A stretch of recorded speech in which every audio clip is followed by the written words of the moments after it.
Master minds commerce చదవాలనుకునే 10th inter విద్యార్థుల తొలి ఎంపిక.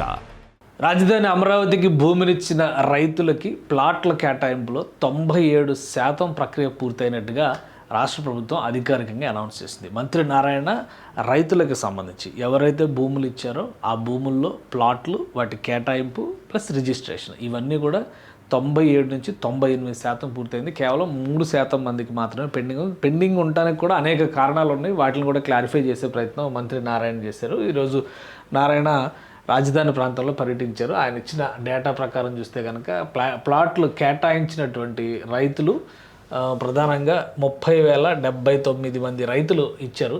వాళ్ళలో 97% మందికి ఇవ్వాల్సినటువంటి ప్లాట్లు అలాట్మెంట్ జరిగిపోయింది. కేవలం 674 మందికి మాత్రమే పెండింగ్ ఉంది. ఇక 98.6% అంటే ఎంత భూమి ఇచ్చారు? 34,527 ఎకరాల భూమిని ఇచ్చారనమాట.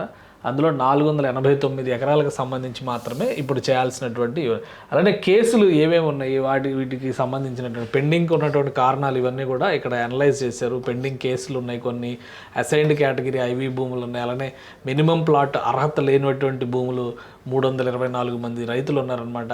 అసైన్డ్ లంక భూముల రిపోర్టు కలెక్టర్ దగ్గర ఇంకా పెండింగ్ ఉంది, వాళ్ళకు 119 మంది ఉన్నారు. అలానే 9.14 ఇచ్చిన వారు మరణించడం, అమ్మకందారులు కొనుగోలుదారులు ముందుకు రాకపోవడం, సో ఇదొక 54 మంది ఉన్నారు. అలానే 9.2 మినహాయింపులు కోరుతూ ముందుకు రాకపోవడం ఒక 5 మంది ఉన్నారు. లాటరీ నిర్వహణకు ప్రపోజల్స్ సిద్ధంగా ఉన్నాయి అంటే ఇంకొక 59 మందికి అతి త్వరలోనే అలాట్మెంట్ చేయబోతున్నారు అనమాట. సో మొత్తం రైతులకు ఇచ్చినటువంటి ప్లాట్లో రిజిస్ట్రేషన్ ప్రక్రియ కూడా 63,296 మంది 96 రిజిస్ట్రేషన్లు కంప్లీట్ అయినంటే 89.3 రిజిస్ట్రేషన్స్ రేషియోలో కూడా 89% కంప్లీట్ అయినట్టే అనమాట. అమరావతికి ఇచ్చినటువంటి రైతుల విషయంలో రేషియోస్ ప్రకారం చూస్తే కనుక మనం ఇది అంత కంప్లీట్ చేసినటువంటి వర్క్, పెండింగ్ ఉన్నటువంటి వర్క్ అనమాట. సో మొత్తం 97% అమరావతి రైతులకి ప్లాట్లు కేటాయింపు జరిగింది. 90% మందికి కేటాయింపు జరిగినటువంటి ప్లాట్లో రిజిస్ట్రేషన్ కూడా కంప్లీట్ అయిపోయింది. పూలైన భూమిలో 98.6% భూమికి సంబంధించిన రైతులకి కేటాయింపులు ఇచ్చేశారు. మిగతావన్నీ కూడా సార్ట్అవుట్ చేస్తారు. మరి 30,000 మంది రైతులు మొత్తానికి 674 మంది మాత్రమే మిగిలారనమాట. కేవలం 489 ఎకరాలకు సంబంధించిన కేటాయింపులు పెండింగ్లో ఉన్నాయి. అవి కూడా కారణాలు ఆల్రెడీ మనం చూసాం కాబట్టి మ్యాక్సిమం 1-2 నెలల్లో ఈ ప్రక్రియ అంతా పూర్తవచ్చు. కోర్టు కేసులు ఉన్నవి మాత్రం కొంత టైం పట్టొచ్చు. దానికి రీజన్ ఎందుకంటే కోర్టులో క్లియరెన్స్ రాకుండా వీళ్ళు ఇన్వాల్వ్ అవ్వడానికి అవకాశం ఉంది. సో మొత్తం మీద అమరావతిలో నిర్మాణ ప్రక్రియలు జోరుగా సాగుతున్నటువంటి సందర్భంలో రాజధాని నిర్మాణానికి ఎవరైతే రైతులు భూములు ఇచ్చారో వాళ్ళందరికీ కూడా హ్యాండ్ ఓవర్ చేస్తుంది. ఇప్పుడు ఎల్పిఎస్ లేఅవుట్లు అన్నీ డెవలప్మెంట్ అయితే అక్కడే వీళ్ళకంతా కూడా ల్యాండ్స్ అలాట్మెంట్ జరిగింది. సో ప్రస్తుతానికి ఏంటంటే రిజిస్ట్రేషన్ చేసి పత్రాలు వారి పేరు మీదకి వెళ్ళినాయి. ఫిజికల్ పొజిషనింగ్ రావడానికి కొంత సమయం పట్టొచ్చు.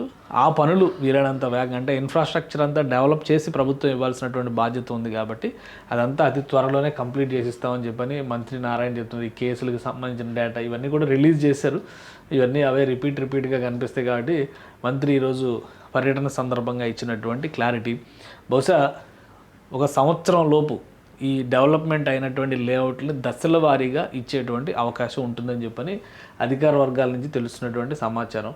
మొత్తం మీద 674 మంది రైతులు మినహా మిగతా అందరూ కూడా హ్యాపీగా ఉన్నట్టే. ఫిజికల్ పొజిషనింగ్ వచ్చేస్తే కనుక వాళ్ళు అక్కడ కట్టుకునేటువంటి భవనాలు కావచ్చు, కమర్షియల్ కావచ్చు, అపార్ట్మెంట్లు కావచ్చు, ఏవైనా కానీ లేఅవుట్ అప్రూవల్స్తోనే, ప్రభుత్వ అనుమతితోనే కట్టాల్సి ఉంటుంది కాబట్టి అక్కడ ఎటువంటి నామ్స్ తీసుకొస్తారు ఇవన్నీ కూడా క్లారిఫై కావాలి. క్లారిటీ వచ్చిన తర్వాతే పూర్తి స్థాయిలో ఫిజికల్ పొజిషనింగ్ ఇచ్చేటువంటి అవకాశం ఉంటుంది.